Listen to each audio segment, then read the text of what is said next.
Hello guys, kumusta kayong lahat? Welcome back sa aking channel. Sa bidyong ito ay gagawa tayo ng cellphone na galing sa Kapas Tarlac. Pinadala ni Jeric Manangkel.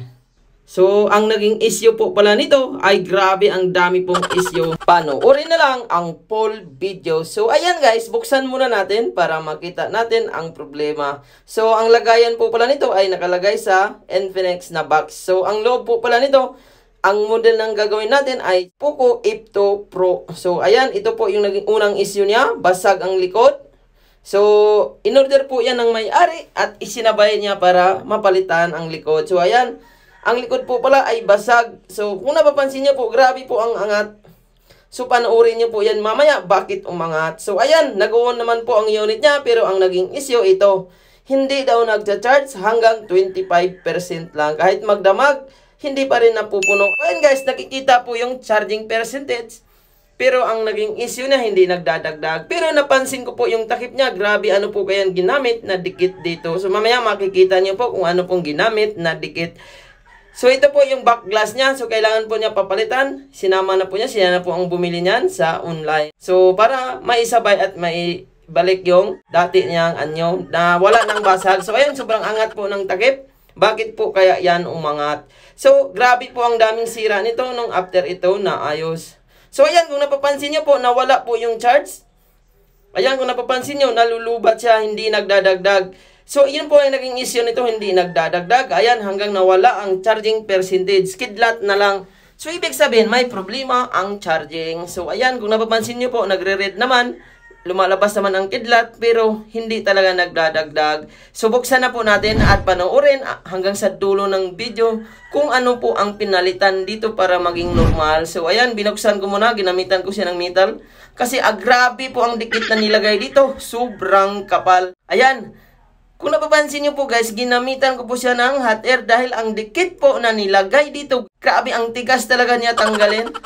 Sobrang pagkakahigpit ng dikit at grabe ang nangyari po dito kapag nabuksan mo ito ay makikita niyo po sa loob. So ayan, so ginamitan ko siya ng hot air para mas lumambot ang dikit.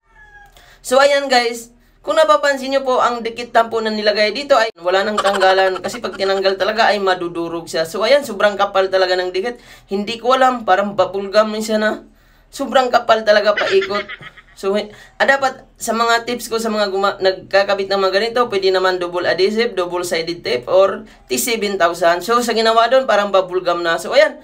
Kung napapansin niyo po, ito ang pangalawang issue niya. Nakita ko nung nabuksan ko, lubo na po ang battery.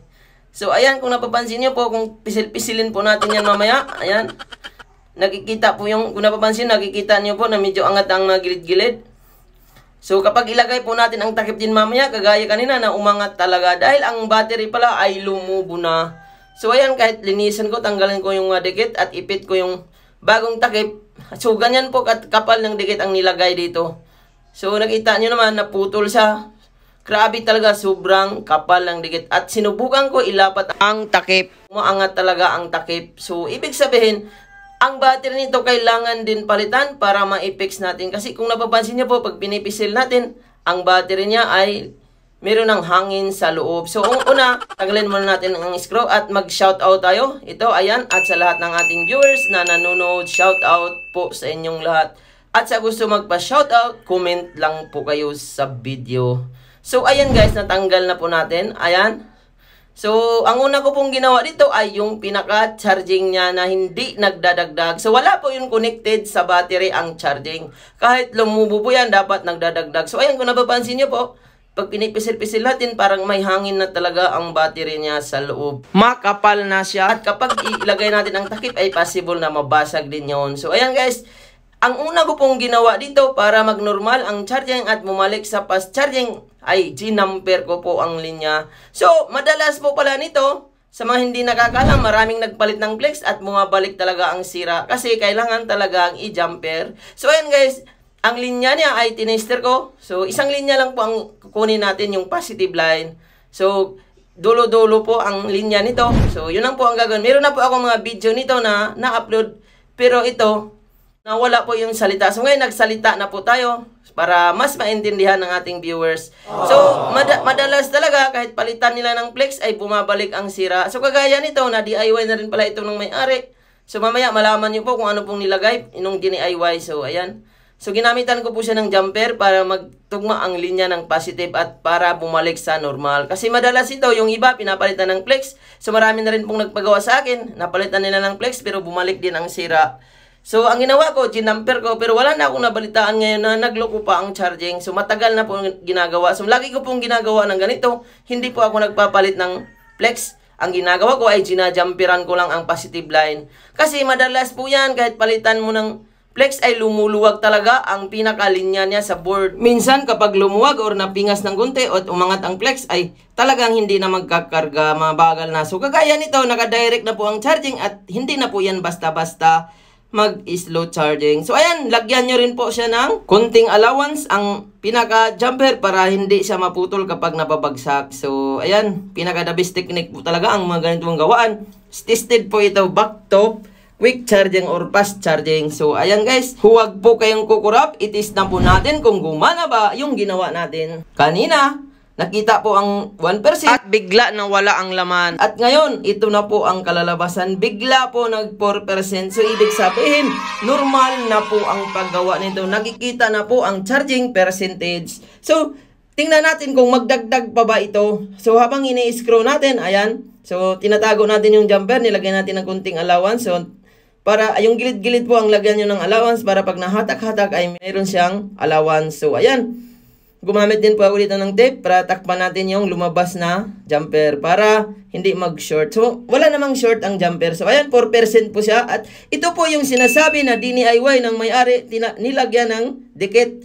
So, yung tapal po yon. So, gumagana naman po yan kasi bumabalik talaga yan ang pagtapal-tapal lang. So, ayan. Nilagay ko muna lahat ng screw. At antayin natin habang nilalagay natin yung screw kung magdadagdag. At pansinin nyo rin po mamaya kapag ipit po natin ang takip kung magpipit ba siya. So ano po ang mga dapat gawin para mag-normal. So ayan, nilagay ko na siya na lahat. So ayan, pagkatapos ko na lagay yung mga screw at tinesting ko talaga yung pinaka takip niya, back glass. So ayan, kung napapansin nyo po, hindi talaga siya nagpipit. Umaangat siya kapag ilagay. So, ayan, kung napapansin nyo po, yung gitna po kasi niyan, lubo na.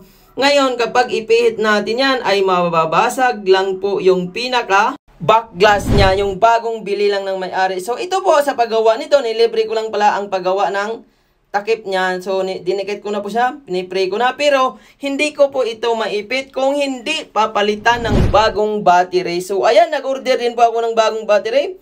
At binaklas ko ulit ang mga screw kasi hindi talaga maipit. Kasi kung pilitin ko po yan, baka mag-abuno pa ako sa takip niya. So, mabibili lang po ito online. So, mahirap na akong mabasag kasi 15 days po, 2 weeks po ang dating ng bagong order na takip. At sigurado ako, mainip mag-antay ang may-ari. So, ayan guys, naghanap po ako ng battery nito. Mismo, ako na po ang pumunta sa supplier. 3 po ang napuntahan ko, ay wala pong available na battery. Buti na lang nung huli kong punta, ayan, meron po akong nakuhang battery na bagong dating lang din po sa kanila. So, wala pa palang stock ito kahit sa mga supplier. Nabibili lang din ito sa mga online siguro. Kaya, swerte pa rin nung pagpunta ko ng supplier. Dahil sa panghuli kong tanong ay meron silang stock. At buti na lang pauwi na sana ako. At ayan, ang ganda po ng battery. Same na same po ang polarity. So, hindi naman po original ang binili ko. Pero ito yung pinakamagandang klase na battery. So, ayan, kung napapansin niyo po, meron na pong hangin sa ilalim ang battery. So, di kagaya ng bagong palit ay wala pang hangin. So, dapat talaga kapag lumubo na ay kailangan palitan para hindi mabasag ang back glass. So, ayan, nilagay ko na rin siya. So, mababa lang din po ang singil ko ng battery dahil package deal na po ito. So, nilagyan ko po siya ng pandikit. So, double adhesive po ang nilagay ko. At binalik ko rin po yung jumper para mag-contact at may intact pa rin ang pinaka-charging niya. Mag-turbo charging pa rin. So, yan po, tips ko sa inyo. Kung kaya niyo naman jumperan, huwag nyo nang palitan ng flex. Kasi ganun pa rin yan. Madalas, bumabalik talaga. So, hindi naman siguro lahat. Pero, madalas talaga sa mga ginagawa ko ay yung iba ay nagsabi na nakailang palit na yan. Yung iba nga, galing pa service center, ay bumalik din ang sira. So, marami na pong nagpagawa niyan dito. So, ang ginagawa ko naman, ginajumper ko. So, ayan, wala naman akong nabalitaan na nag-chat sila na bumalik ang sira. So, normal na po. So, ayan, ibalik na po natin lahat. ang screw para ma-check natin mamaya kung nagdadagdag ba yung ginagawa ko pa rin. So, ayan. So, napaka-basic steps lang po ang ginawa natin at sana pagbalik natin ay magpit na ang takip. So, ayan, kung napapansin nyo po, medyo nakabaon na po yung pinaka-battery. Hindi na po nakaangat. Kasi kanina, angat na angat po talaga siya. Kasi lubo na po ang battery. So, ganun po yan kapag laging na-overcharge. So, iwasan nyo po ma-overcharge ang battery. So, ayan, sinubukan ko na ilapat yung takip. Ayan, kung napapansin nyo po, lapat na siya. Ayan, ito po yung luma niya.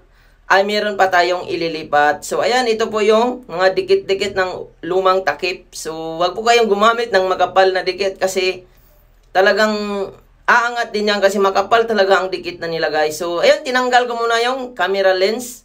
So, ililipat po yan kapag nagpalit po kayo ng glass. So, nakadikit po yan masyado. So, matigas yan. Kailangan gamitan ng hot air.